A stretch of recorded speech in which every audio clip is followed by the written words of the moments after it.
So why not do an audit? I can show you the overall. That's public information as well. The Finance Committee did request the right to investigate and entertain bids from forensic accountants, and we are in the process of doing that. So you're gonna cost us a lot more money like you did the IRS? Well, I don't know what to tell you. I mean, either I'm telling you that this money is missing, or you want me to look into it. You're being dishonest, that's what bothers me. No, I'm not sure that's what he's doing at all. I think that's the let me finish now. I think that's the gross oversimplification of this process, and I think everybody gets their own orientation. If your particular orientation is things for 20 years in Serrano were just peaches and cream and all is great, that's your opinion. But I think quite a few of your fellow owners don't agree with you, and I think the analogy of you've got people peeking behind the curtain now to go 1 and 1 equals 3. And that doesn't make any sense to me. So if it takes us time to figure that out, and in the interest of trying to be open and upfront, we come and we have this conversation, we show you these numbers, to lob out there, it's going to cost us more money, I'm not sure that's a little disingenuous. I think folks want to know. I'm in favor of transparency. Great. And you say you are, but so why wasn't all this security thing transparent? Well, let me give you a great example.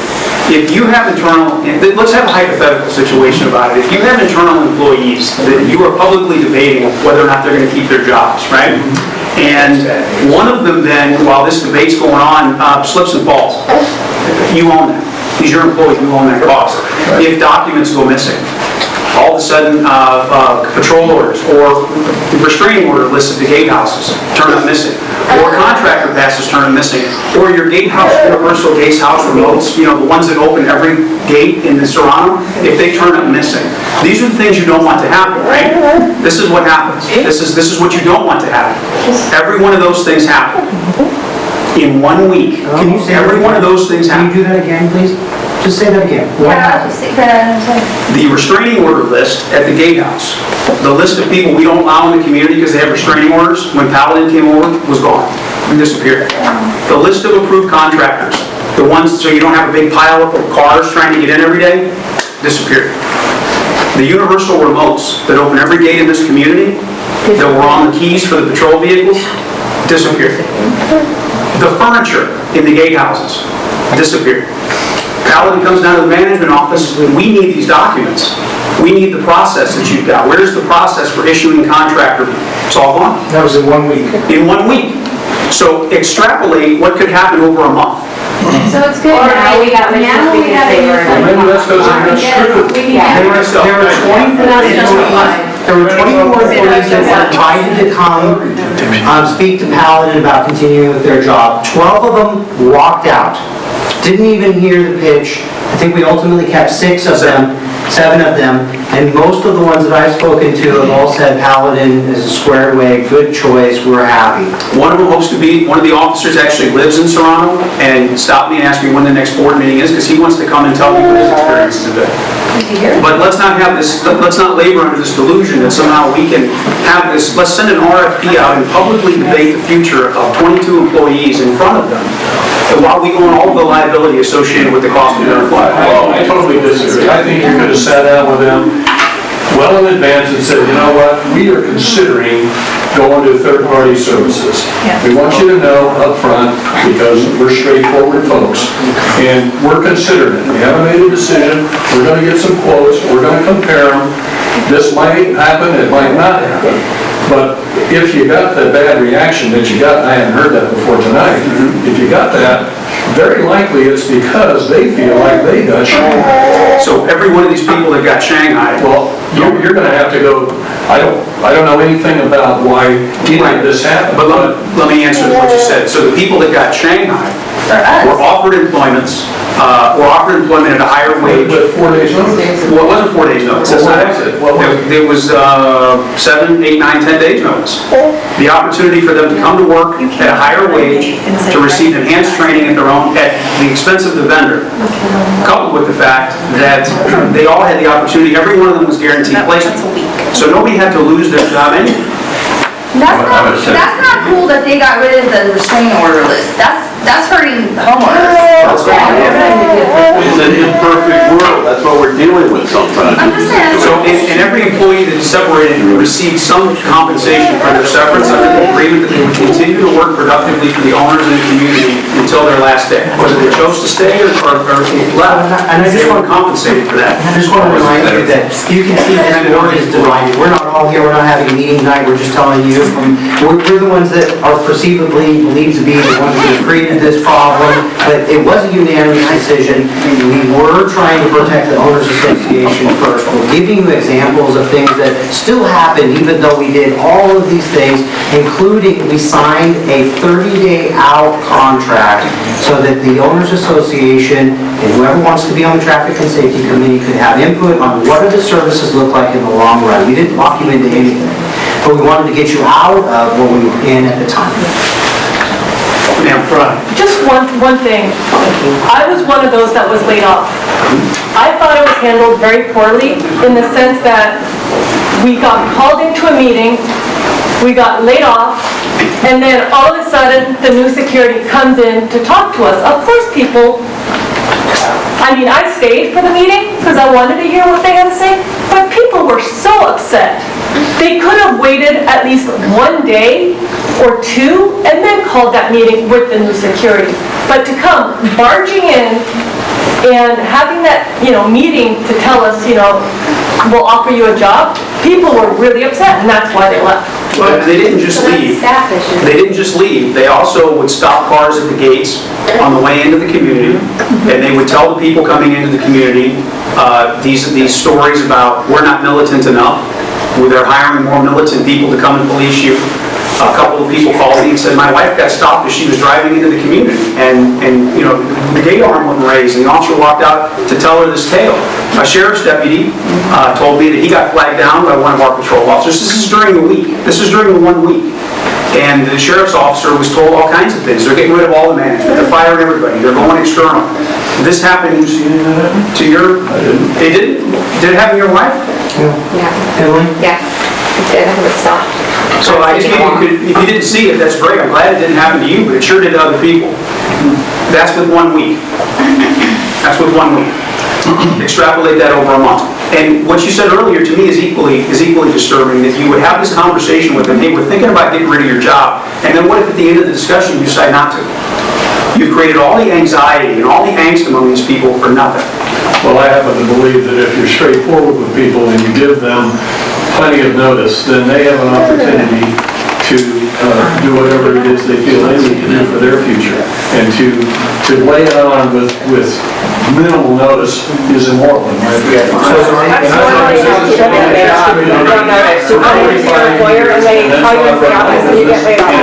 appreciate your... I want to say something. In business, when you let someone go, you bring them in, you tell them they're going to go, you tell them to pack their things, and you let them go. That's the, and you walk them out if you were in a, absolutely. So the idea of having and putting all these words out there is just wrong. It just is wrong. That's the way business is done. If you have employees that have to go, pack it up, and they're gone. And I just want to say, I've only been coming since July, so I have no vested background at all. But I am so glad that these two guys are here. My meeting, the first one, Kurt Bone said, I'm happy to meet with anybody. I raised my hand, I was the only one. I said I would meet with him on another issue, which is not important right now. I never heard from him. I followed it up with an email. I was told by his secretary that he was on vacation, he would get back to me when he returned. I have yet to hear from him. So the idea that these two guys are taking flack, I'm the one that asked Katie to stay and make a vote. You know what she did? She looked straight in my eye and walked right out the door. All she had to do was say yes or no on a vote. She chose to walk out. So to sit here before we lose anybody else, I just want to say, you're upset about the security, okay, but this is where we are. We don't have the liability of the security anymore. Sure we do. Yes, we do. Well, let's talk about that. How do you think we have liability? And I'll tell you how we don't. Okay, are you saying that they're insured? Is that why we don't have liability? You tell me, and then I'll tell you. I'll tell you, in police work and security work, security only has a certain authority. And that really is prevention, and it's to observe and report, period. We're talking about arming these guys and be first responders. You tell me, if we endorse that, there's no liability? I didn't say there's no liability. So let's go with the hot tub incident. How does that play out? Let's say that there's a claim for $1 million. Who pays that? How's it gonna work? Well, they're going to do a lawsuit, and they name everybody. Okay, tell me how that works. Everybody's going to get sued. It's going to be settled somehow. Okay. But to absolve ourselves from liability when we contract out with them, I don't think that's true. Okay, so I don't think that's true at So all. the way it works is Paladin carries $3 million of insurance. The first $3 million is on them as well. If we're sued and named in it, they have to defend and hold us harmless and provide, at our discretion, an attorney of our choice. So they're paying our legal fees and they're paying the first $3 million. If their insurance is exhausted, then we exhaust them as a company. When that is exhausted, we have a $10 million liability umbrella.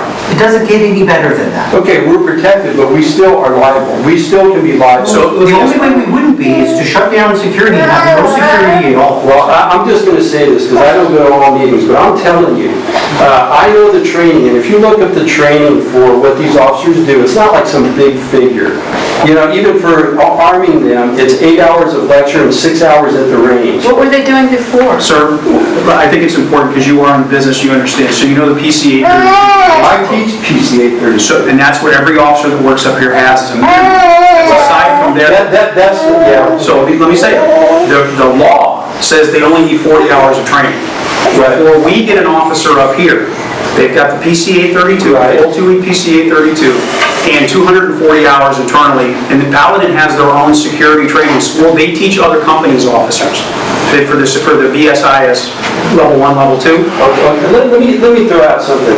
Do you guys like your security dressed up like in fatigues? Is that okay with you guys? I mean, I live here, I like living here. I don't want people visiting me going, oh my gosh, you got some kind of problem here?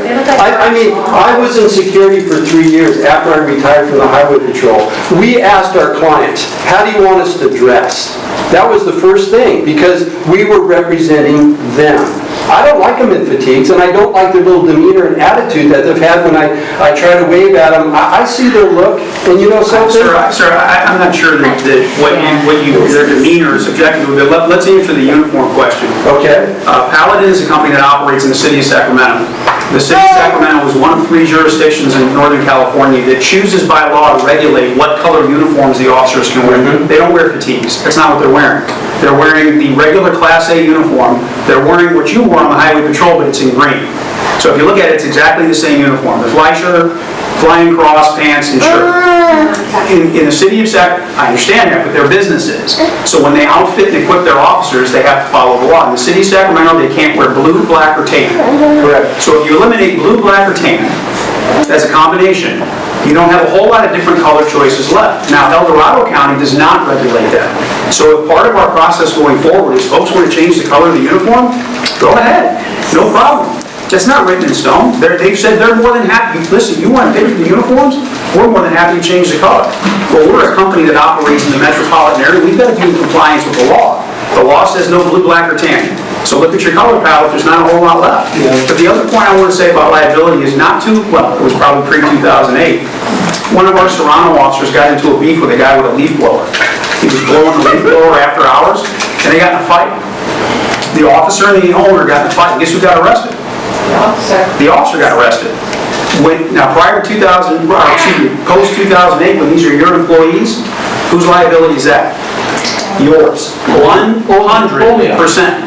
No umbrella policy, no additional insured. Well, I'm saying we're protected, but it doesn't absolve us from being, civil liable.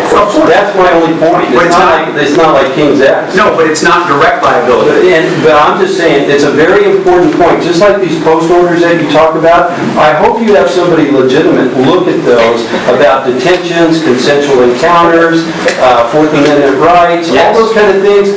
That should be laid out, because when people in security, when they're out there, if they grow a little bit, who they're gonna hassle is the young kids. And they're going to exert certain authority over them that they don't have. You're absolutely right. And so what we did is we asked Paladin, the board, maybe naively, I'm sorry, I don't need to look around. We asked Paladin, we said, we want you to follow our post orders. Here they are. We want you doing what our people did. And Paladin came back to us, we had a board meeting, and said, we can't do that. What do you mean you can't do that? So your post orders violate the law. We're not going to do that. Right. Your post orders talk about how to detain people. It's illegal. That's right. What you, Serrano, are telling your officers to do violates the law, and we're clearly not going to do that. So that's the eye-popping stuff that you look at. Yeah, but hopefully that incident's not true. Which one? The one where they went in the backyard. Yeah, can you get to the bottom of that tonight in the next meeting? I'm waiting. I'm very disappointed that management, management can be very selective about what they choose to send. Can that be on to the next meeting? What happened? I'm going to make my decision. Perception's an interesting. I saw the guard driving around in his truck with his window open, and he waved and said hello to me when I was walking the dog. Me too. So that's just as friendly as any of the other guys used to be. Agreed. So I'll hustle this up, let me finish this up. The analysis that management did compared not what we've done for the last year and up until we cut off our in-house operation, they did an analysis based on what we might do in 2016. And so this column here actually is the hours per year that are being worked against the purported total cost that there's some concerns about. But what you see is these top numbers are for part-time employees at 50% FTE or half-time, 1,040.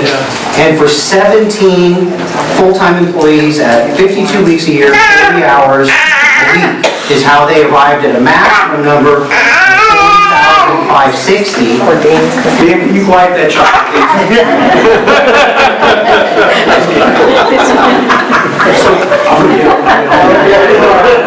Yeah, that was really stupid. Mine's gonna blow up in the couch. So with the outsourced vendor, we pay just for direct service. So no holiday pay. Even though rain, sleet, or snow, we've got to have Serrano security here. No holiday pay to Paladin outsourced or anybody outsourced contractor. No PTO. The Serrano Security Department was roughly 3,500 hours a year. Was any of the PTO included in their cost analysis? We don't believe so, but again, we have not been able to get to the very bottom of their cost analysis. We hope we will do a little further tonight. There have been a number of questions that remain unanswered, but I can identify that I do believe the PTO was not accounted for correctly, and that it was direct service is what it was purported to be, at least partially to those of us that received the 2016 budget. Sorry, are you saying you're putting your finger in that you don't because they're paying that? That's correct. But let's be honest though, if you're running a business, all of that is passed through what they are charging. The point I'm trying to make is they're comparing us to all the hours they pay. 39,000 hours, many of which are PTO or on something other than direct Well, I know, but service I'm for just you. saying, let's talk. And they're saying this Paladin security company is doing less hours for you, but every hour they're doing, they're working for you. As opposed to comparing us to the total number of hours. Well, I think like that, yeah, I think you have to look at what is the total contract price and what was this salary and all of that. That's where we're saying that the number management's presenting to you are not doing that. Well, I think that's where they're saying right now. Right. I think that's what they're saying, but to say that we aren't paying for that is not correct, it's just passed through the It's contract. contract. But if you're dividing by, let's say you're dividing by 3 times the numbers that are actually outworked, you're gonna get a lower hourly rate than if you divide by the work that's being done for you. But what really matters is at the end of the year, you spend X number of dollars doing it this way versus X number of dollars doing it this way. We agree. Either got the same thing or you didn't. You're right. We agree with that. So this whole management analysis was something to confuse basically that argument you're making right now. This in-house had significant disabilities. On every security report, there were things like a part-time officer on medical leave for non-work-related injury, or part-time officer on medical leave, scheduled to return to work on 3/20/2015. Were they being paid? Well, we don't know, and we don't know how many. You would think so. You would think so, but there's a lot of effort in figuring out, well, it was initially classified this way, or it happened that way, or it's workers' comp, or it's not. We're working on that, but what I can tell you is, again, none of this affects us under an outsourced contract. And the SOA security costs were going up, so since 2010, we're up 20% in what was being charged to the security line item. One of the issues that the board has faced in the finance committee, and if there are any finance committee members here tonight, the numbers aren't actually the numbers. There's stuff stuck in there that maybe shouldn't be in there, and there's stuff that should be in there that isn't in there, which makes it really even more difficult for us to say, this is the exact savings that we expect to get. An example of that is that we were originally told that the security manager was included in the line items for security. We were subsequently told that the security manager's nearly $100,000 base salary wasn't included in security, was an admin. We don't know, and truthfully, I never signed up for a full-time job for free for the Toronto Owners Association, but it's becoming that, where I can't just read the packet and evaluate the materials. I have to go and investigate all week long to get ready for the next one. But it sounds like though, then the people that we're employing are not confident from the perspective of doing accounting work. I mean, this is relatively basic accounting. Accounting is easy for some and not others, but if I were to say payroll is payroll and classify it, I mean, it doesn't seem like it would be that complicated. When we sat down initially, and there's been a lot of talk. And I'm not saying that you guys are doing anything wrong. Well, let me just close on this, and I want to show you one other thing really quickly, in the interest of educating those of you that have been kind enough to come out and listen to us. This is how management communicated their backup information. So we were provided the analysis you got, no backup information, with a whole bunch of fuss sometime after, and I don't remember the sequence of events, but this says, this is being communicated to those of us that were complaining. Here's the backup as best we can at 5:30 on a Friday. It isn't perfect. Last Friday. This is not before it went out. This is after, and this is much after the questions have been asked. It isn't perfect, and not every number ties out, but it's what we could do to put together based on the requests we've heard. I'm sure this information will raise as many questions as it answers. Can you go back to that slide? You bet.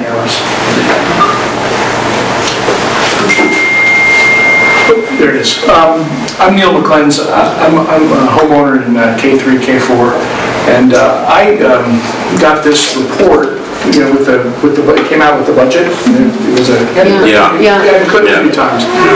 But there's just a couple, you know, I don't know if anybody else has an Irish grandmother. I used to have an Irish grandmother, and she, if you do, you probably heard this before, but figures lie, and liars figure. And I don't mean to insult the people that put this together, but this is smoke and mirrors. And just look at the hours there. And obviously, there's no confidence now at all if they just use the mythical actual cost numbers. But if you look at the average hourly cost there for in-house and the average hourly cost there for Paladin, you actually do the math and multiply what they say are total hours, which I can't find any, I can't make those numbers, I can't back into those numbers from any of the stuff that was sent out. They're inconsistent. No, to say the least. The difference between this times this and this times this is almost $300,000. It's almost $300,000. You saw the 1.2 million plus. Well, this times this is 911.7 and change. That's $299,000 difference. And somehow, when they were all done, then doing whatever it was they did, it came down to $86,000. So if you don't know anything about accounting, which, I think lots of us are in that boat, that times that, minus that times that should be the money saved, I think. Then you can throw a bunch of other things in if you want to, like patrol or manager. They still have, they have no hours for Paladin for a manager. The contract provides for 2008. So it's a different animal, right? This was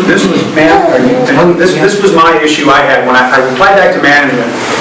The manager position you see was Mark Moore. That was our in-house manager, right? Who didn't work the street, he didn't do patrol, he was here in the office. They carried that over at zero, saying, and that makes it look like we are getting 2,080 less service hours a year by doing this. At best, what I said to management was, that is a subjective interpretation. At best, that's subjective. And that's for the board to decide if they agree with that. But obviously, I didn't get an answer, it went out. But so let's assume for a moment. So let me say from a contract perspective, I reject that premise out of hand, that we are getting 2,080 less hours because the responsibilities of our security manager are diffused among the management responsibilities that the vendor has to provide their service to all of their communities, right? When you do it yourself, you've got to pay somebody to do it. When you hire somebody, that's absorbed in their full contract price, right? That's how they do it. So, even if you allow, in a light most favorable to this analysis, which you shouldn't, but if you do, the 2,080 hours was for Mark Moore. Mark Moore's position, remember I told you some of our folks were backfilled by Monument. Mark Moore's position was never backfilled. So 2,080 hours would mean that your security manager worked every hour of every day of every work week for an entire year and never took a day off. That's the only way you get to 28. 40 times 52. That's the only way you get to 28. So even if you were trying to be honest with that, you would have to back out the amount of time he takes off, and you're going to end up with a number less than 28. Because they can only cash out 40 hours of leave. The rest of it becomes use or lose. So what happened when he was off for his... No one is here. No, but somebody had to be, They have an assistant. Well, they have an assistant. That's the assistant manager, admin assistant position that you have. But what I'm suggesting to you is that this portion of the analysis is what I have the greatest trouble with, because the board didn't approve it. The board didn't even get a chance to vet it, to see it, anything. And I immediately asked the question, how are you getting 20, 80 hours? You're assuming that your manager works and never takes a day off. That's not right. But that's how you get the number. You whittle down. Dean's taking a lot of flack because he said, well, my rough estimate $300,000. And you get folks on the internet, oh, see, it was all crock, it's bogus. When you listen to what Neil says, when you listen to what the accounting part, it is $300,000. But this is how you artificially chip away at that and try to make it something less. And that's where I rejected this part of it on principle. This was not management's decision to make. This was not their authority to include. The board should have, because if three of the 5 directors said we're good with this, I own it. Even if I didn't vote for it, I own it because I'm on the board. And I have to support what the board says. Not only did the board not get a chance to see it, we asked questions about it and didn't get answers. And then boom, the next thing you know, it's out to 3,000 people. And now everyone's mad and you're back on the internet again. I can't believe these scoundrels. And somehow it's always the Getz and Thompson show. And I'll say it again for the purposes, apparently since we're recording this was a unanimous decision. And I would ask you folks, other than consent calendar, when has this board ever been unanimous on anything? And it was 5-0 to do this.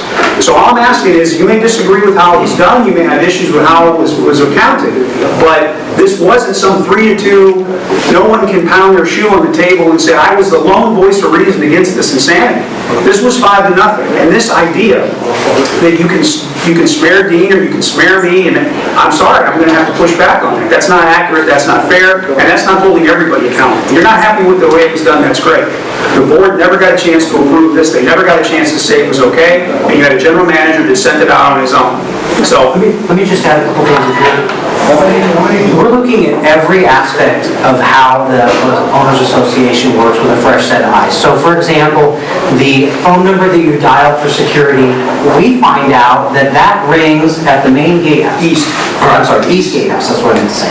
The East gatehouse. If the East gatehouse guy is out writing down somebody's license plate, it's gonna ring anyway. Paladin brings a 24-hour-a-day call center operation. We just forward the number. The old number is the same number that goes to their operation. It's better service.